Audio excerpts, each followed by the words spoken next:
A disgruntled population, a repressive state and a foreign power trying to establish a colony. These circumstances are the perfect recipe for a civil war anywhere in the world. All you need is a spark, an uprising of some kind. Something that challenges the political masters. And that's exactly what is happening in Balochistan today. 18 days ago, the people of Gwadar began a protest, a campaign called Gwadar Ko Hak Do, or Give Gwadar its rights. The protest has shaken Islamabad, so much so that the government of Pakistan has dispatched more than 5,000 policemen to Gwadar, 5,500 according to one account. This is turning into an uprising. Thousands of protesters have joined the campaign in the last 18 days. The crowds are getting bigger. They're fighting back against the oppression of the Pakistani state, also against China's attempts to take over their land. The world still doesn't care about Balochistan, but it cannot afford to ignore this protest. On Gravitas tonight, we'll tell you why. We'll begin with the latest. Today is the 18th day of the protest. And with each passing day, this campaign is getting bigger. Earlier this week, these protesters blocked the Makran Coastal Highway. This is a critical road link to Gwadar. It connects the region with Karachi and other parts of Pakistan.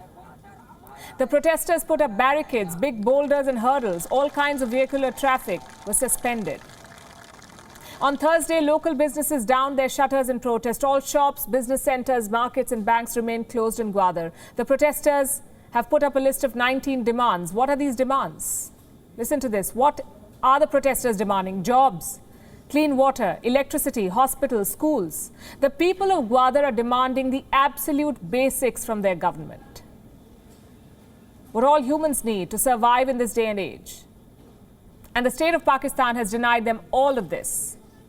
And here's something you must know. Balochistan is rich in natural resources, very rich in fact. They could be worth close to $1 trillion according to some estimates, $1 trillion. But the people of Balochistan are denied these riches and resources.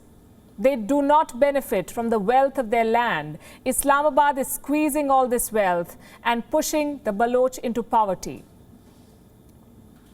Those who dare to speak out are kidnapped, tortured, murdered. According to human rights groups, at least 6,000 people are missing in Balochistan. Since 2009, 1,400 people have been found dead. Their bodies were riddled with bullets and drilled with holes.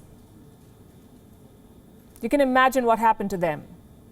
The people of Balochistan have been the victims of the military's forced disappearances. So this campaign, the one in Gwadar, is a pushback. The people are fighting back. How is the government responding? With force, as it always does. Islamabad has sent the police. 5,500 cops have been deployed to Gwadar. To do what? They're calling it anti-riot duty. Pakistan's policies have resulted in this. Also, the free run it has given China in Gwadar. China, is turning Gwadar into its colony. It is building a massive port here, the centerpiece of the China-Pakistan Economic Corridor, or CPEC. China is also establishing a permanent settlement here. China is pouring in money, it is building infrastructure, but none of it for the people of Gwadar. They don't even get jobs. The Chinese projects in Gwadar are being built by Chinese workers. Modern housing settlements have come up, exclusively reserved for the Chinese. Reports say not even members of the Balochistan Assembly are allowed to enter here. So China is stealing from the people of Gwadar. Chinese trawlers are carrying out large-scale fishing off the coast of Balochistan. Local fishermen are losing their livelihood here.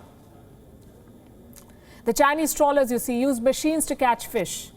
The locals cannot compete with that, so they lose out.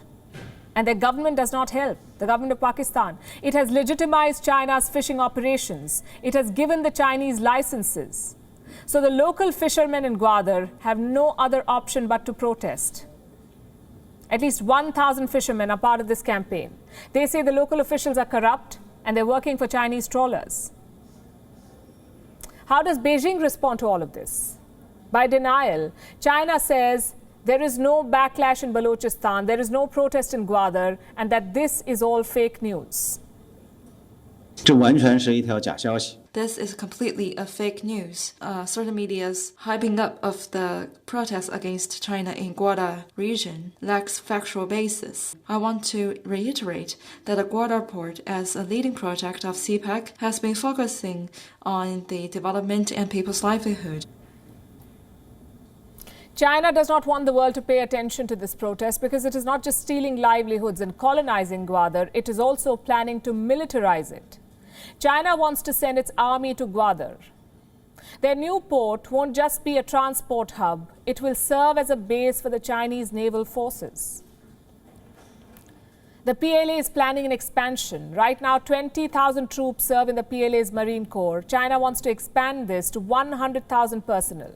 From 20,000 to 100,000 troops. It's a 400% increase. The number of brigades will go up from 2 to 10. 2 to 10. And where will these additional troops go? The PLA wants to station them overseas. They will be deployed at Chinese ports in Djibouti and Gwadar.